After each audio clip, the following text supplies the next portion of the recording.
أعوذ بالله من الشيطان اللعين الرجيم بسم الله الرحمن الرحيم الحمد لله رب العالمين والصلاة والسلام على محمد وآله الطاهرين. Dear sisters and brothers in Iman, Assalamu alaikum wa rahmatullahi wa barakatuh. Rajab, Sha'ban and Ramadan is our spiritual season. Unfortunately, the coronavirus crisis has upset our program schedules for these spiritual months. Now that we are coming closer to Ramadan, questions have started coming regarding common fasting issues as well as the new ones. One of the questions sent to me was, if the virus problem continues till Ramadan, would it be acceptable to skip fasting? Essentially, the answer is no. The vast majority of people who are not infected with the virus will have to go through fasting normally. A question was recently sent to the office of Grand Ayatollah Sistani. May Allah subhanahu wa ta'ala prolong his life. This was sent by a group of people, and it mentioned a recommendation that one should drink water more frequently to keep the throat moist as a way of combating the virus. Based on this, they have asked whether it would be okay to skip fasting this Ramadan. The answer has generated a lot of discussion, and I will explain the answer. But before that, let's take a couple of steps back. Firstly, a mujtahid responds to questions even if they are just hypothetical situations. In this scenario, the recommendation for frequently drinking water as a way of fighting the virus has not been seen from any credible medical body. In fact, there are more articles debunking this myth than anything supporting it. This false recommendation is floating around social media more than anywhere else. So take the answer of a mujtahid as a response to a hypothetical situation, not necessarily an endorsement of the so-called information mentioned in the question itself. Also keep in mind that the issue of whether a dry mouth or throat seriously raises the risk of coronavirus is a mawdu'i issue, which needs to be defined as a risk factor by the medical experts. Secondly, the answer clearly says that the perception of fear in this hypothetical scenario cannot by itself be the basis for avoiding fasting in the month of Ramadan.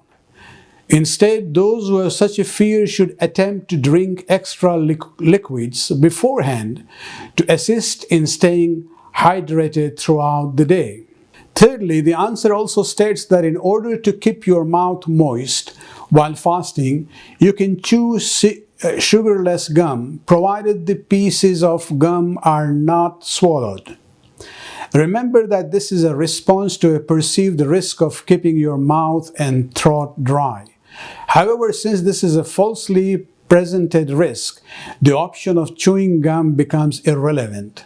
So don't consider it to be an excuse to chew sugarless or flavorless gum while fasting, as it will surely diminish the spirit of fasting.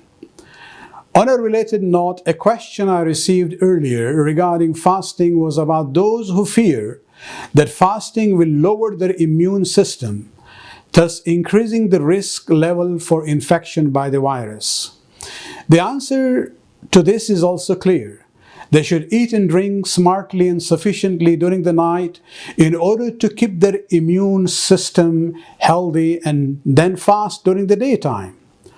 Of course, those who are not feeling well due to an illness or are unfortunately infected with the virus are obviously exempted from fasting based on the existing rules of exemption. And so the normal rules of exemption in qada or fidya will apply to them depending on their condition and situation. However, there are those who are at the front line of the war against COVID-19, such as doctors, nurses, and other workers in the ER or long-term senior care homes.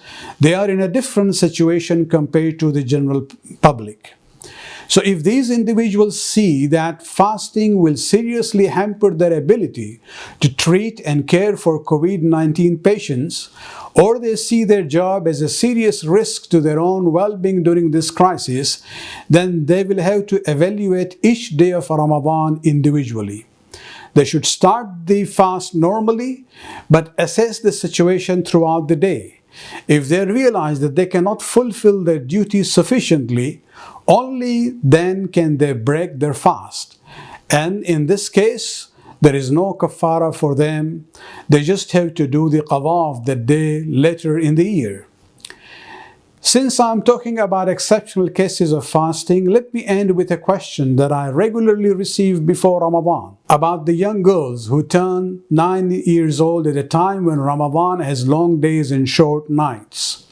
If a girl of that age finds it extremely difficult to fast and experiences illness or headaches, for example, then in such cases she will be exempted from fasting.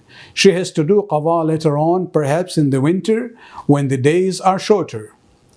Finally, if you are unable to fast for a genuine reason, then don't feel guilty. Your health and safety is more important. Allah subhanahu wa ta'ala in the Quran says, وَمَنْ كَانَ مَرِيضًا أَوْ عَلَى سَفَرٍ فَعِدَّةٌ مِّنْ أَيَّامٍ أُخَرٍ. Whoever is sick or on a journey, then he should fast the same number of other days. يُرِيدُ اللَّهُ بِكُمُ الْيُسْرَ وَلَا يُرِيدُ بِكُمُ الْعُسْرَ. Allah desires ease for you, He does not desire hardship for you. For more information on common fasting rulings and questions such as travel, illness, or kafara or fidya, visit the link shown on the screen. Be safe. May Allah subhanahu wa ta'ala bless you all. Wassalamu alaikum wa rahmatullahi wa barakatuh.